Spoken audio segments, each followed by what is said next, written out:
we're up trying it again. And got my kid raging at his game in the background. So we're gonna get back on working our way through this story. The Dark Below, it's been giving me a little bit of a problem on this one. See if I can get through her. It'd be nice if I had a couple other players in there.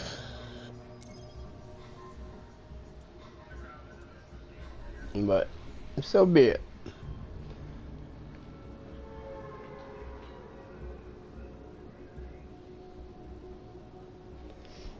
You guys are joining me, Olaf the Viking, here on a trip down Destiny Memory Lane as we work our way through the original story for a bit.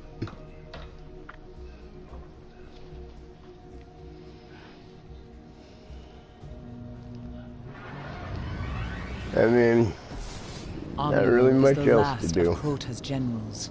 She is the architect of her master's awakening. As long as she lives, the threat of Crota's return will haunt this world.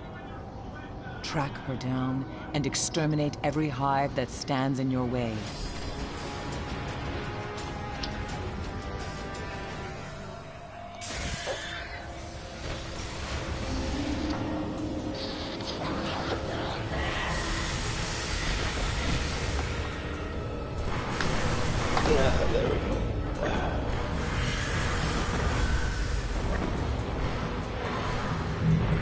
Looks like I got some help.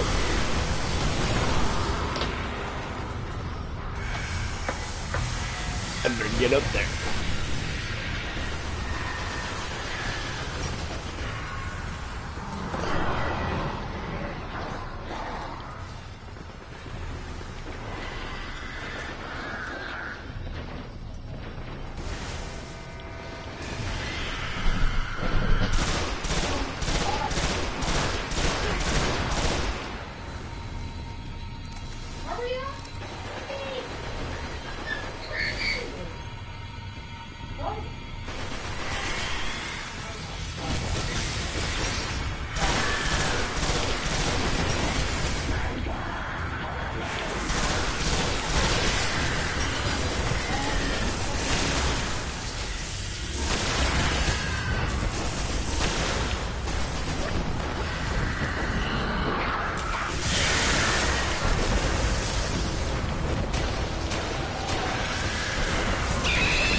I'm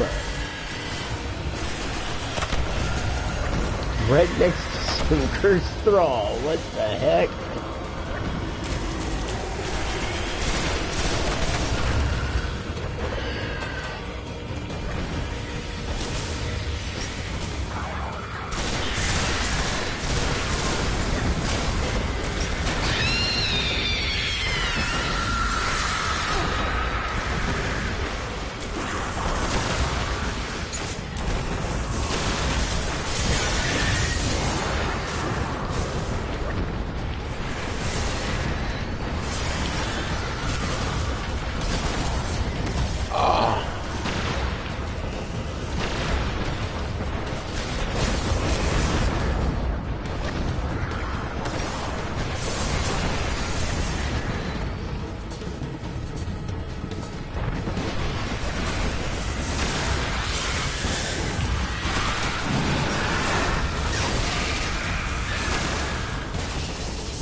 The agents of Crota's will have been defeated.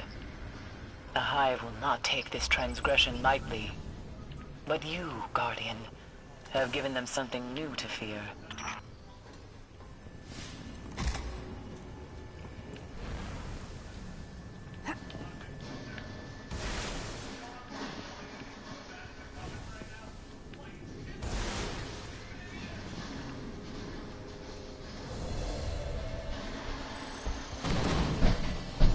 Okay, Caleb. I don't really want you broadcasted over the internet, crashing, banging chairs. You alright out there?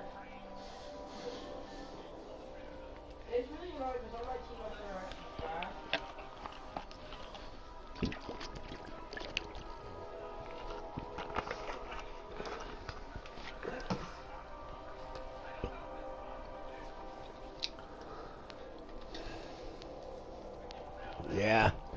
I had my kid playing on my account streaming last night on Fortnite. So if you guys ever see that video, you'll see he's actually pretty good.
Dad, Hmm.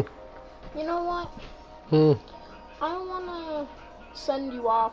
When you pass away, I'm gonna send you off Viking style. Put you on a boat, send you on a river, and then burn the boat. Alright. My man. That's how you want it. Well, how you would have wanted it, wouldn't you? Hi, I'm Dr. Jackson Crawford. You get me that wood Teaching at the block. University of Colorado Boulder. Previously, UC Berkeley, The UCLA. wood block, the speaker. It's early March here. Bingo. Dad, that's how you want to be sent off, do you? Here in northern Colorado, and Dad. St. Vrain Mm-hmm. is still very much frozen, at least the parts that I've been looking on. And what I want to do today is give a introductory lecture about Norse mythology. What are the basic facts? Who are the basic figures? What are the basic terms that one needs to understand this mythology? On this channel, I've made many videos about particular subjects, particular gods, particular poems, particular sources, but And while I play, guys, you're gonna get an introduction to Norse mythology by Jackson Crawford of the University of Colorado.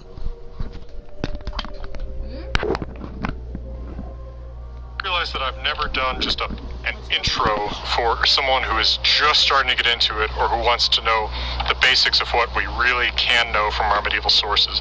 So in this video, I'm going to try to do that. So first of all, I'm going to be using the forms of names in Classical Old Norse, and I will be presenting them on the screen in Classical Old Norse. That is going to involve using some letters that are found in Old Norse but not in modern English. These include Thorn, which is the TH sound in thin, thorn, theater, thick, etc. Eth, which is the sound in weather, leather, heather, breathe, etc. Then, that is the TH sound in those words. There is ash, which is the ass sound in cat or rad or bag. There is O with a stroke, which is like Arnold Schwarzenegger saying is that vowel, much like O with two dots in German. And there is O caudata, which is it is with rounded lips, like a northern New Jersey pronunciation of coffee. I have a separate video that quickly goes over some more examples of these special letters. And keep in mind that the pronunciation that I'm using here is reconstructed Old Norse, not modern Icelandic. So to begin with, what are our sources? Our most important are textual sources from Iceland, written in the 1200s in Old Norse, the medieval language of Scandinavia. Most of these are probably based on much older oral traditions, so even though they're written in the 1200s, they probably have much older roots. There's the Poetic Edda. This is a compilation of poems preserved in a manuscript called the Codex Regius, and some of which are in other manuscripts too, or preserved only in some other manuscripts. These include such major poems as Völuspá, which tells of the creation of the world as well as its destruction at Ragnarok. There is Vafthrûd the Small, which is a trivia contest between Odin and a giant named Vafthrûdnir. This, as are many other poems, can be shown by linguistic evidence to be as old as the 900s. There is Grimnismal, in which the god Odin reveals details about the homes where the gods live, as well as about Valhall, his hall, and his names. Lokasenna, in which Loki insults all the gods and goddesses and reveals he's Odin's blood brother, which explains some things like why he's kept around in the first place. And Ríkstula, not in the Codex Regius, but often included in modern editions and translations of the Poetic Edda. This tells about Heimdallr fathering the three social classes of human beings. These 5 poems, if you happen to get a translation of the Poetic Edda, such as my own, available since 2015, would give you a good grounding in the basics of the myth. There's also the Prose Edda. This is a distinct book from the Poetic Edda. This is by one author, by Snorri Sturluson, born 1178 or 1179, died 1241. In the Prose Edda, Snorri is writing to explain the myths in order to make skaldic poetry, a complicated school of Norse poetry, more understandable. Since the skaldic poetry often uses allusions to myths, he wants to make the myths better known in the time he's writing, the early 1200s, when the myths are becoming less popular. The Poetic Edda and Prose Edda are often confused, but remember that the Poetic Edda is a compilation of poems, many of which are probably centuries older from the old oral tradition. And the Prose Edda is actually the work of an author who's trying to explain the myths rather than just a transmission of older poems. There are also many mythical sagas that contain allusions to the gods or even the gods as actors.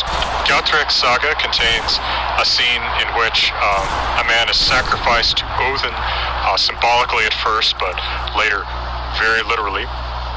And this seems to have some relevance to how men might actually have been sacrificed to Odin, as Odin sacrifices himself to himself in a similar fashion in the poem Havamal. There's also, for instance, the saga of the Volsungs, where Odin is a major player who interacts quite a bit with the human heroes of that saga. And then there are skaldic poems. Skaldic poems are rarely about gods, they're rarely about myths, but they will make allusions to myths, because skaldic poems are so complicated in their rules for the language you use in each different line, that often a poet is forced to use some kind of elusive alternative name for something rather than just calling it what it is. This is not a kind of poetry where you call a spade a spade. This is a kind of poetry where you're likely to call a spade something that refers to some obscure myth of Odin, just so you can work in words that alliterate or rhyme in the correct pattern in a skaldic line. So skaldic poems, despite rarely actually being directly about myths, in their kennings, their indirect metaphors and allusions often tell us about myth sort of indirectly. And since they are so complicated, they're easy to date by linguistic criteria, which means that a skaldic poem that can be dated to the 800s, for example, shows us that if it references a myth, that the myth was known in the 800s. Outside of Iceland, we have some writers in Latin who touch on Norse myths or earlier Germanic myths, probably ancestral to the Norse myths. These writers are rarely as sympathetic to the Norse gods as are writers in Iceland. So, for example, we have Saxo Grammaticus, a Danish writer, also the name of my ska band. He was born in the 1160s, died probably in the 1220s. For example, we have Saxo Grammaticus, a Danish writer, also the name of my ska band. He was born in the 1160s, died Grammaticus. probably in the 1220s. He wrote his Gesta Danorum, or Deeds of the Danes. This is an ecclesiastical history and secular history of Denmark. I shouldn't have said ecclesiastical. He is an ecclesiastical writer, but it's mostly a secular history of Denmark. That includes many stories about the Old Norse gods, often euhemerized to portray the gods not as deific figures anymore, but rather as human beings with strange powers. Saxo often tells different versions of the myths than we find in the Icelandic Eddas, which is valuable for reminding us how much variation there probably existed in these myths in the Middle Ages. There's also the interesting source, Adam of Bremen, a German writer. In the 1070s or so, he wrote of pagan religious rituals in Uppsala, Sweden, which gives us one of the few credible accounts of worship of the Norse gods in Scandinavia during pre-Christian times. So a very interesting source. And then I also should mention Tacitus, a Roman writer, born around 54 and dead around 120. In his book, Germania, he wrote of the religious rituals of early Germanic tribes. Now, the Norse are a Germanic-speaking people. English is also a Germanic language, so it is likely that the rituals that he observed among early Germanic peoples are similar to earlier versions of Norse religious rituals. While we cannot say that these give us information about Norse mythology during the Viking Age, any more than we could say that something, from an English church in 1118 gives us an idea about what happens in an American church in 2018. Still, there is probably some continuity, and so this provides some information and at least some kind of vantage point from which to view the earliest history of these myths. Some archaeological sources survive as well from the Viking Age. There include the Gotland picture stones. These depict mythological scenes, especially Odin on his horse Sleipnir. There are rune stones that mention gods, including Odin, Thor, and Tyr, and some have illustrations of myths of Thor. Amulets worn around the neck, shaped like Thor's hammer Mjolnir, have been found, hundreds of which. These are so common that they suggest, of course, that Thor was a very popular god, which is in line with what we read in our sources. We also find idols, pocket-sized images of gods. Known examples depict the popular gods Thor and Freyr. And then in the place names of Scandinavia, as well as in places Scandinavians settled, such as England, there are places that have the names of the gods in them. These can give us an idea about what gods are worshipped where and which gods are relatively popular at different times. Now, who are the gods themselves? Of course, I have other videos that delve into this more deeply. But as a basic orientation, there are two families of gods, the Aesir and Vanir. These two tribes might formerly have been at war. The Aesir are the dominant family of gods. Aesir is plural, the singular is Os. Now, the chief god of the Aesirs portrayed in the Eddas is the god Odin. He gave up an eye for wisdom, and he collects dead warriors in his hall of Valhall to fight for him at Ragnarok, the final battle between gods and their enemies. Odin dispenses his advice in a poem called Havamal that's in the Poetic Edda. The advice is typically very practical in nature, and in this poem he also tells us about his sacrifice of himself to himself, a mysterious story that is not fully understood. Odin has a spear called Gungnir, created by dwarves, that always strikes its target. He rides a horse with 8 legs, a stallion named Sleipnir. Loki is that horse's mother. And Odin has 2 ravens named Hugin and Munin, Thought and Memory. They fly around the world and bring back the news for Odin. Odin also has 2 wolves that he feeds at the table in Valhall at dinner time. Odin famously seized the meat of poetry called Odrerir from the giants. This is the mead that allows one to become a great poet. Odin gives the gift of the berserk fury to certain warriors who are also made impervious to fire and iron. These men, while favored by Odin, are often portrayed as evil or at the least selfish in the Icelandic sagas.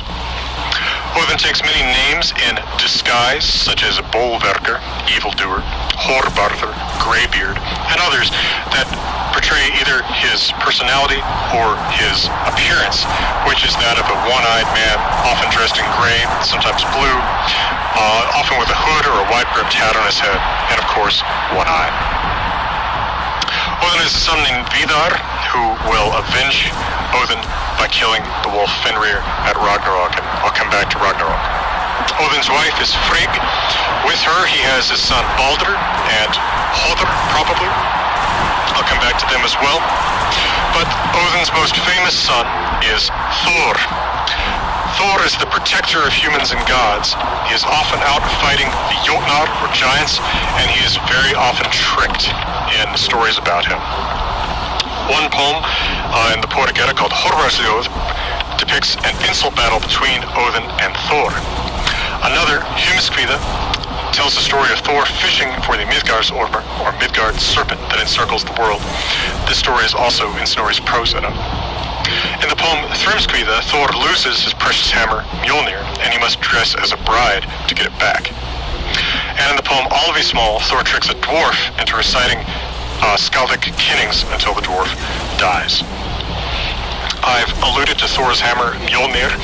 This is an invincible, short-shafted hammer that can destroy anything. We'll come back to Thor when he throws it, and it can shrink down to the size of a regular amulet so he can wear it. This was created by dwarves as part of the same story as the creation of Odin's spear, Gungnir. Thor is accompanied by his child slaves, Thjolvi, a boy, and Rosva, a girl. They were acquired after Thjolvi broke one of Thor's goat's legs, since Thor rides a chariot pulled by goats. That is in the story of Thor encountering Utgard the Loki, which is told in the prose Edda. This also includes the story of Thor being tricked into drinking the ocean, or at least part of it, and wrestling with old age. It is a particularly fun story. Thor has many fights with giants, including Hrungnir and Geirröð. These stories are told in the prose Edda, based on old Skaldic poems. Now, I alluded earlier to Odin's son with his wife, Frigg, named Baldur. It's noticeable that this is his son with his wife, since for the most part the gods they're philanderers. They sleep around quite a bit, so most of Odin's children are not with his wife Frigg, but Baldur is. And Baldur is mostly famous for being beautiful. And his mother, Frigg, made everything but mistletoe swear not to harm him.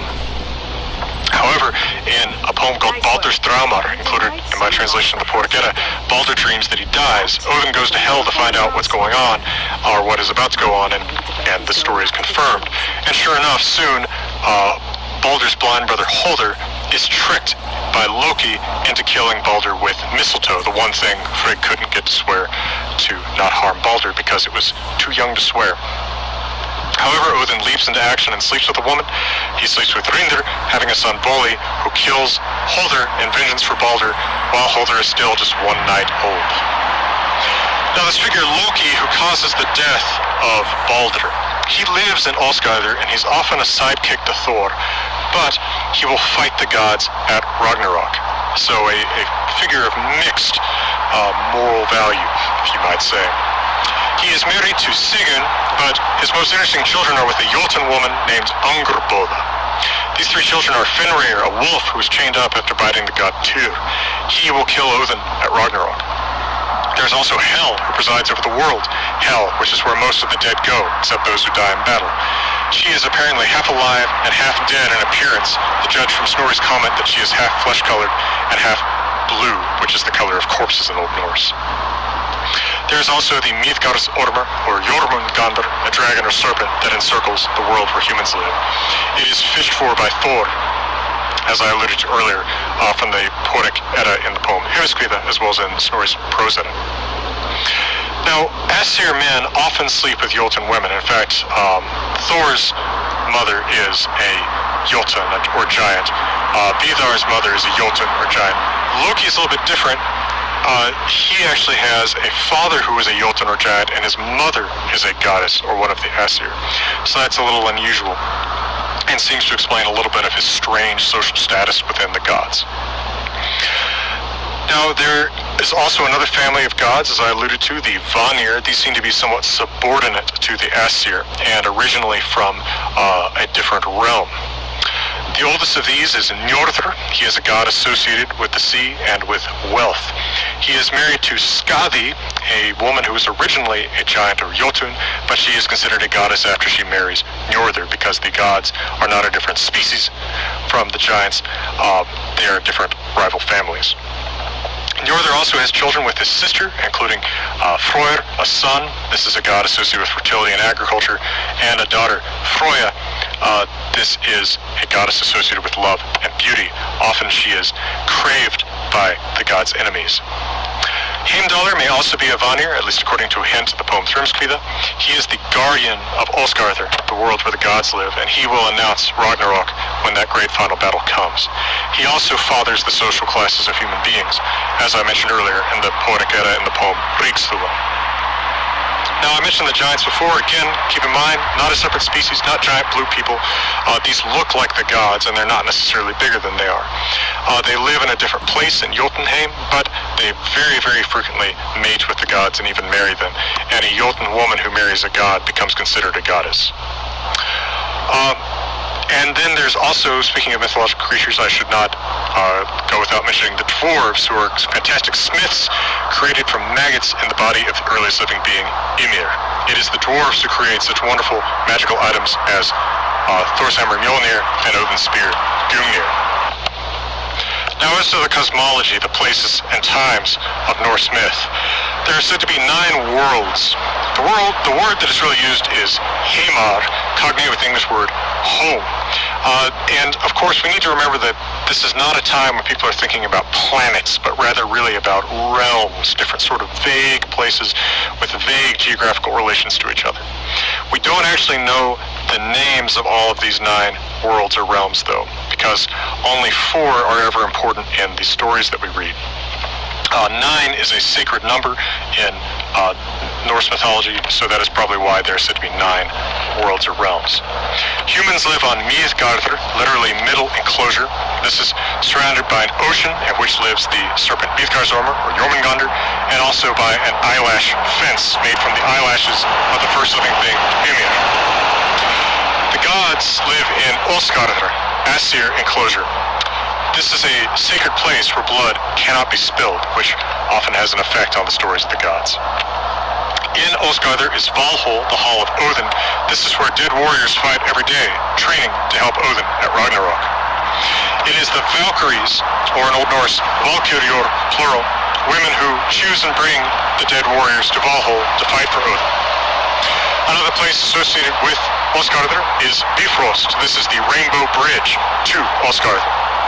It is guarded by Heimdallr. Another world is Jotunheim, literally Jotunholm, giants. This is usually represented as the world beyond the fence that surrounds Midgardr. And then there is Hell, described as an underground realm. This is the place of the dead who do not die in battle, and it is ruled by the figure known as Hell as well. Hell is not a place of punishment, it's just boring, something of a shadow of the world of mortals in Midgardr. Yggdrasil is the ash tree with roots in these various different worlds. Odin hanged himself on it in order to learn the runes. By the root that is in Asgardr live the three Norns, three sisters who determine the fate of all living beings, at a well called Urðarbrunnar. Their names are Urður, Verðandi, and Skuld. Now, the worlds were created when the first living being, named Ymir, came to life from fire-melting ice in Ginnungagap, the primordial empty void that preceded the creation of the worlds. Ymir was then torn apart by his grandchildren, including Odin and his two brothers Vili and Ve, and they made the world from his body. His flesh became the earth, his bones, the mountains, his teeth, the boulders, and his eyelashes, the fence around Midgardr, etc. Oskar and Embla were the first human beings. Oskar means ash tree. Embla may mean elm tree, although that's difficult to confirm because the word doesn't occur anywhere else. They are made by Odin and two others. Who those two others are depends on whether you read the Prose Edda or the Poetic Edda from those trees, an ash tree and perhaps elm tree, but some kind of other tree. The world will also end, of course, at Ragnarok. This is the final battle of the gods versus the Jotnar and monsters. The story is told in Völuspá and Vafthrûd the Small in the Poetic Edda, as well as in Snorri's Prose Edda with some more details. Odin will fight Fenrir, but Fenrir will swallow him, and then Odin's son Vidar will kill Fenrir in revenge. Thor will kill the Midgard's serpent, but he will fall dead from its poison. Freyr will fight unarmed against the great Jotun Surtur, who will kill him with his flaming sword and then burn the world. Snorri adds a couple more duels. He says that Tyr fights Garmr, the dog of hell, who may be the same person as Fenrir, or same dog as Fenrir originally. And Heimdallr fights Loki. They have an ancient rivalry reflected in several poems. The world will then be reborn, and some gods will come back, including Baldur, the beautiful god, innocently killed by his blind brother Holdr, who will also come back. Vidar, the avenger of Odin, will come back, as will Voli, the avenger of Baldur, as well as Thor's two sons, Modi and Magni, and the shadowy figure, Hunir. However, evil will also survive. In Völuspá, the poem in the Poetic Edda that tells the most complete account of Ragnarok, it ends on a note that reminds us that Nidhogr, the evil dragon that chews the roots of Yggdrasil, at least the root in Hell, will survive Ragnarok as well. So evil will persist into the next world. It will not be a paradise. There is, of course, a different version of Völuspá in a manuscript called Hauksbók, which presents a vision of a figure who is probably Christ coming after Ragnarok, but I and many other scholars believe this is a later interpolation into the poem. A little bit about the society and worldview that we find in these poems about the Norse gods. There is a strong sense of fatalism, that everyone has an inevitable death day chosen by the Norns, and that for mortals, the only good choice is to die fighting so that one goes to Valhall rather than hell. Hospitality is a strong current that runs through the moral universe of the Norse. All hosts have an obligation to feed guests and put them up overnight, often even if they are enemies from before. The greatest compliment is to be called a drengr. This is a recklessly courageous man who also often has a sense of fair play.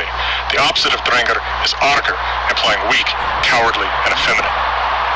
Magic is often used and employed by both gods and human beings in these stories. Magic, however, is a fairly simple matter involving saying the right words with the right intent rather than having a lot of complicated formulae, at least in the oldest layers of Norse myth. Runes, an old alphabet for writing Old Norse and other Old Germanic languages, are sometimes associated with magic in these stories, especially in, for example, the poem Hávamál, in which Odin sacrifices himself to himself in order to learn the runes. As a final note, these sources that are in Old Norse are very accessible now. Many websites have the Old Norse text of the Poetic and Prose Edda, for example, and there are translations of these texts available, including my own readable contemporary English translations of the Poetic Edda and forthcoming the Prose Edda. Old Norse is a close relative of English. They're both Germanic languages, part of the Germanic branch of the Indo-European language family tree. But Old Norse is not necessarily, I will caution you, easy to learn. It is a highly inflected language that does take a great deal of dedication. But it is rewarding in a way that many other ancient languages are not, because there's so much interesting original literature to read. Well, as I've said, I have many videos that go into much more detail about many of these particular subjects that I hope you'll check out on this channel. I have linked some of them in cards in this presentation, but I'm limited to 5 cards, and I have something like 200 videos, so I was necessarily selective. I will also link some more in the end screen. I hope that if you've enjoyed this presentation, you'll also check out my translations, as well as my Patreon page, which helps me continue to make these free videos. For now, from beautiful Colorado, I want to wish you all the best.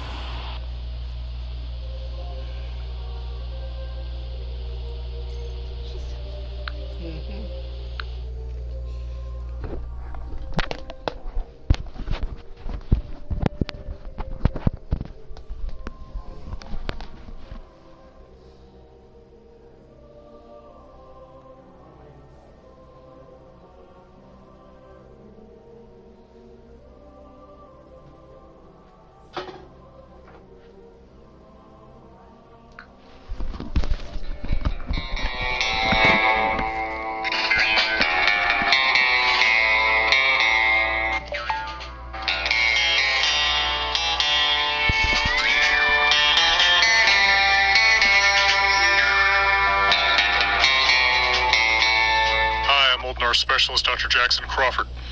I teach subjects such as the Norse language and Norse mythology at the University of Colorado Boulder, previously at UC Berkeley and UCLA.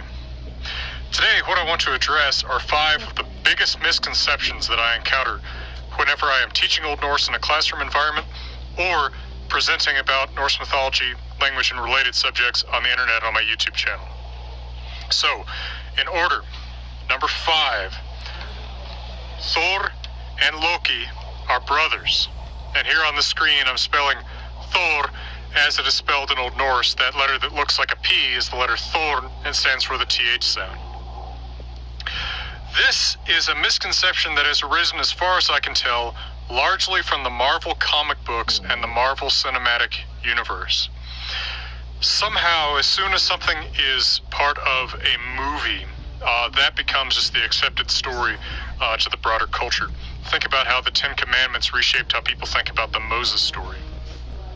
And, you know, I understand that probably more people saw the movie Thor on opening day in 2011 than ever have or ever will read the Poetic Edda.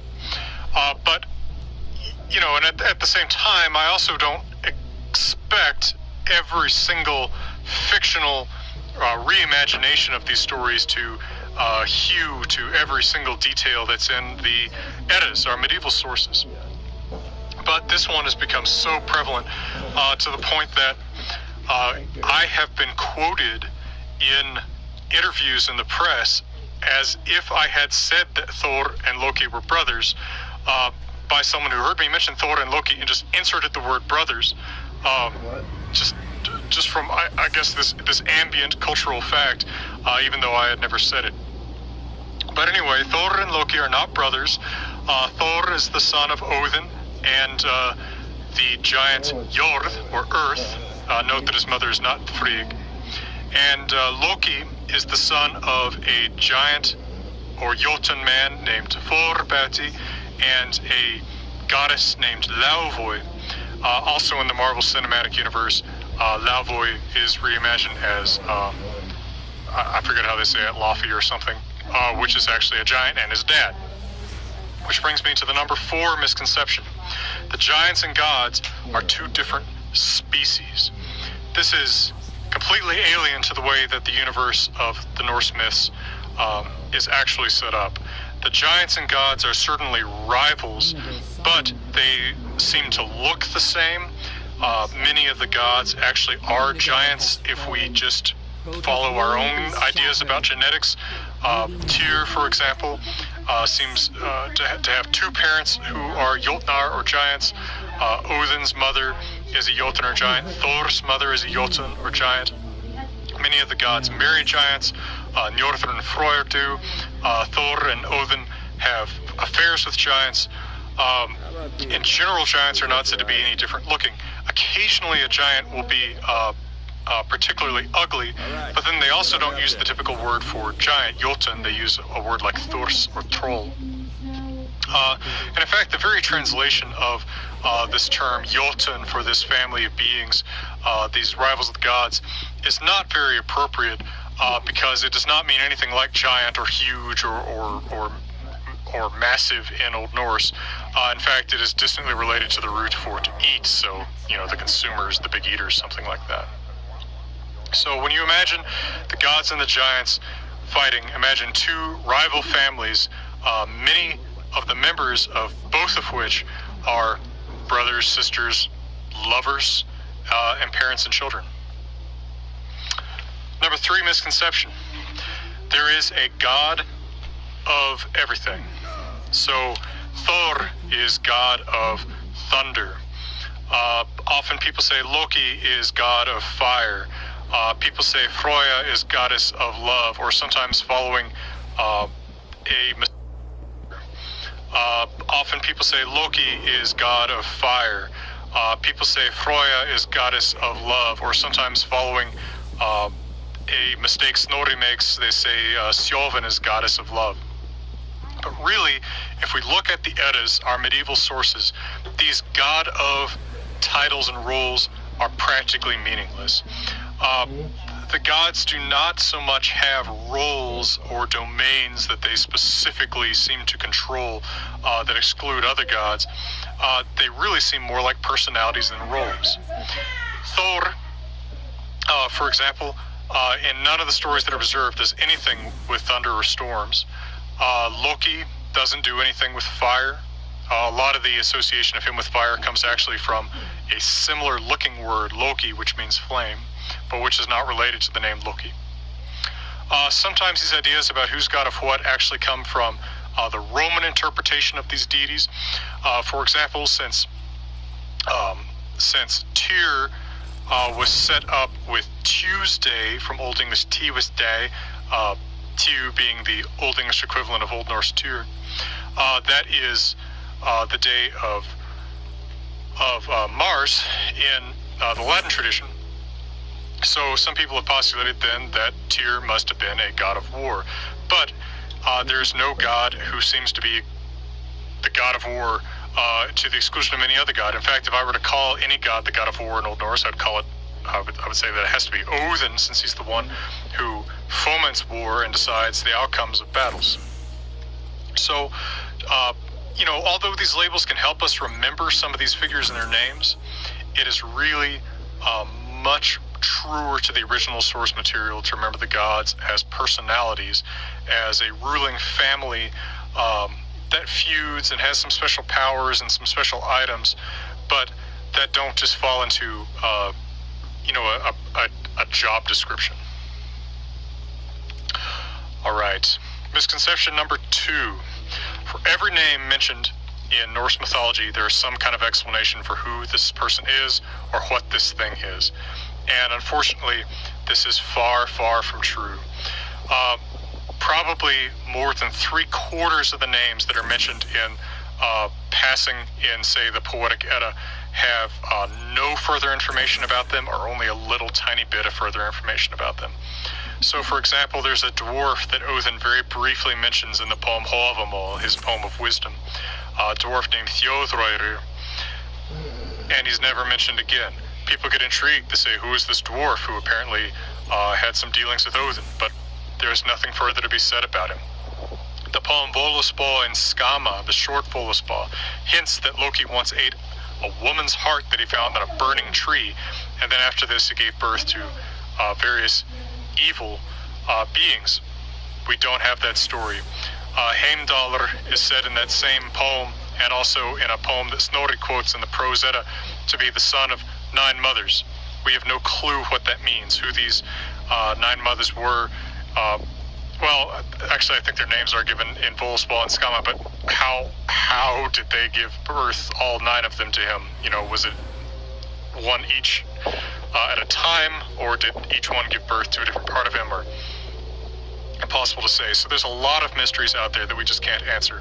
And so when I say we don't know the answer to who someone is or how this story that's hinted at happened, it's not out of ignorance of sources, it's out of the poverty of our sources, which also leads me to misconception number 1. The Prose Edda and the Poetic Edda are the same book, and they're both written by Snorri Sturluson. This is a big misconception that's become very prominent on the internet, especially since a cracked article some years ago that mistook or confused the Poetic Edda for the Prose Edda, and essentially said that all of Norse mythology was made up by Snorri Sturluson in the 12th century. And nothing could be further from the truth. The Prose Edda is the work of Snorri Sturluson, born in 1178 or 1179, and who died in 1241. An Icelandic chieftain who, as I've explained at length elsewhere, was trying, in order to explain how to write traditional Norse poetry, he was trying to recount all of the stories of the Norse gods that he could remember, and he was trying to make them streamlined.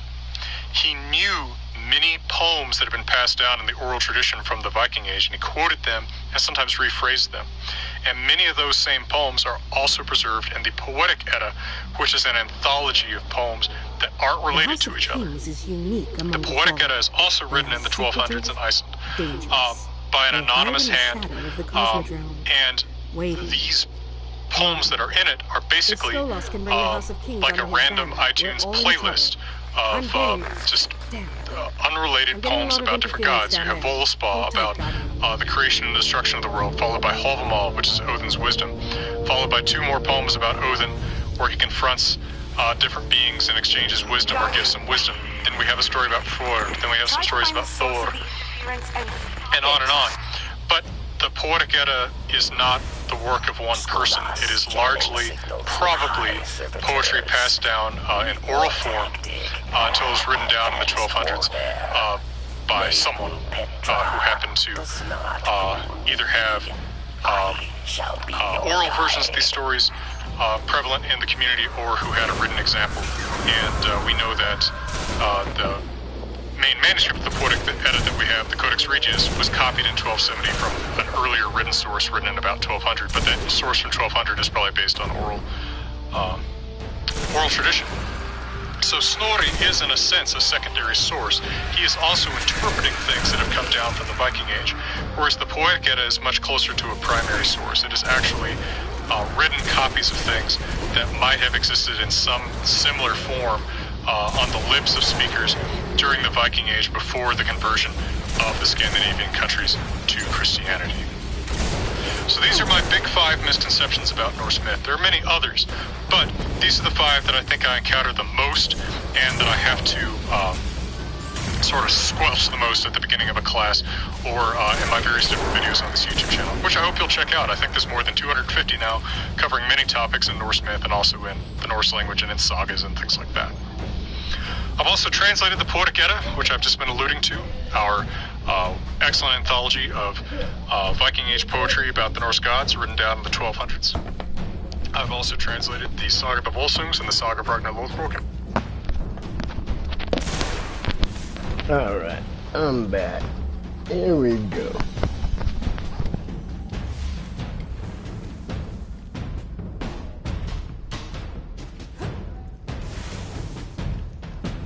Servitor is source of interference. Kill it dead.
Signal still corrupted.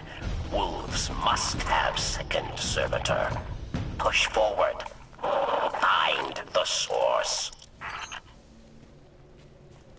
I was House Judgment Scribe to House Wolves. Skolas was vicious, even for a fallen kill. I could not stomach his hate.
It is good to work with you, with Petra.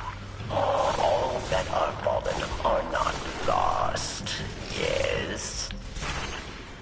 Signal close. Can you see it?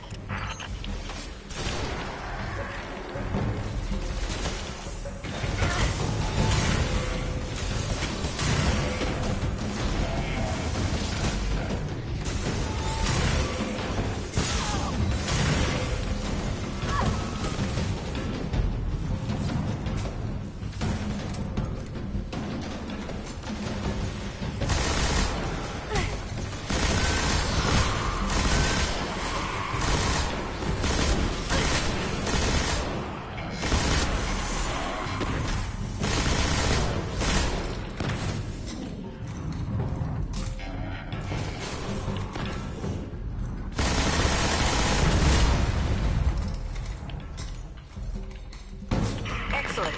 Whatever you did, your signal's coming through loud and clear now. Varix, are you with us? Yes, I am here. Kings will see Wolfpack as well. They will not be pleased.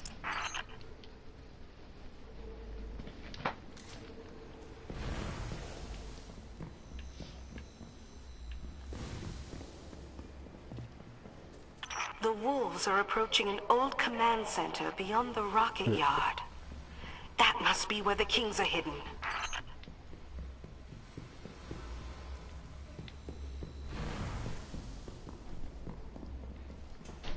At the Battle of Twilight Gap, the Devils, the Kings, and the House of Winter joined forces to take on the city. The House of Wolves could have turned the tide for the Fallen, but my queen interfered.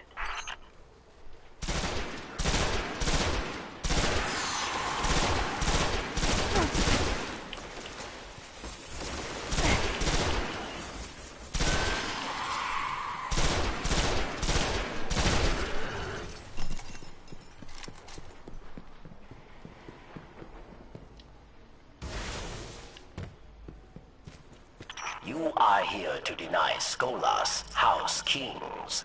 They will not know, and they would not care. They will try to kill you. Kill them back. I'm detecting lots of activity from the command center. I think you dropped the servitor jamming just in time. If Kings detected House Wolves before attack, Skolas may have met his match.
Yeah, who are you talking to? No one. I'm just streaming. Did they hear me? Yep. Oh. Well, that. What's up? Nope.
Are dead, and the kings, well, they're still a danger to the city, but at least they don't work for Skolas. I call that a win. Come on back, Guardian.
You want to do something about that right now? What? You want to do something about that right now?